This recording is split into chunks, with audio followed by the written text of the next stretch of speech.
जय जगन्नाथ। आज आम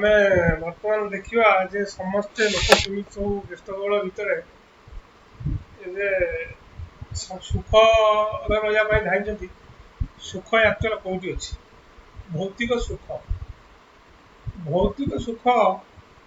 कौन आगे बुझा आम दुनिया रे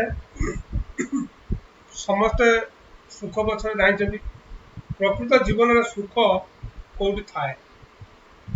हम समस्त मन में सब प्रश्न उठे पौराणिक मतरे पूजा पाठ वेद मंत्र प्रभुंर शरण रही मन को आनंद मिलता है एवं आमको सुख मिलता है जदि आम विज्ञान को अनुधान कले वस्तुवादी दुनिया रे भौतिक कार्य करी अर्थ उपार्जन करी आशा पूरण कर भौतिक सुख लाभ कर गले समस्ते भौतिक सुख लाभ कर क्षणिक सुख पछरे आम समस्ते जानी आम समस्त कहती अपेक्षार फल मिठा होता है आज समय कहानी धैर्य ना अपेक्षा करी समय सॉरी समस्ते चाहती अल्प समय मध्य मते सबकि मिल जाते कि एवं करुवा कार्य सफल हो आनंद में जीवन यापन किंतु जो कार्य द्वारा से आनंद ही था एवं आत्मा को शांति मिलता है से आम मैंने विमुख हो भौतिक सुख को आदि नहीं था गौतम बुद्ध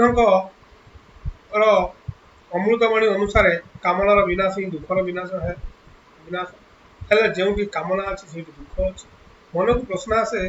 वर्तमान समय व्यक्ति पाखे सबकि अच्छी कौन अभाव न था प्रकृति कहवाक गले आम सब दुखर था कहीं निज शरीर को नहीं चिंतित है आज समय एमती कौन व्यक्ति ना जे निरोगी होती समस्त कौन ना कौन रोग पीड़ित जो जीवन कठिन समय आसे बचापी चित्कार कर आम समस्ते से आम सबकि थाई भी निजपाई ये सब जिन बुले रही मनीष आशा भरसा को विश्वास को नहीं बची था ये विचित्र दुनिया रे किए पुणी जीवन सारा किपर अधिक अधिक धन उपार्जन कर भौतिक सुख को साउंटापी चेष्टा करें तो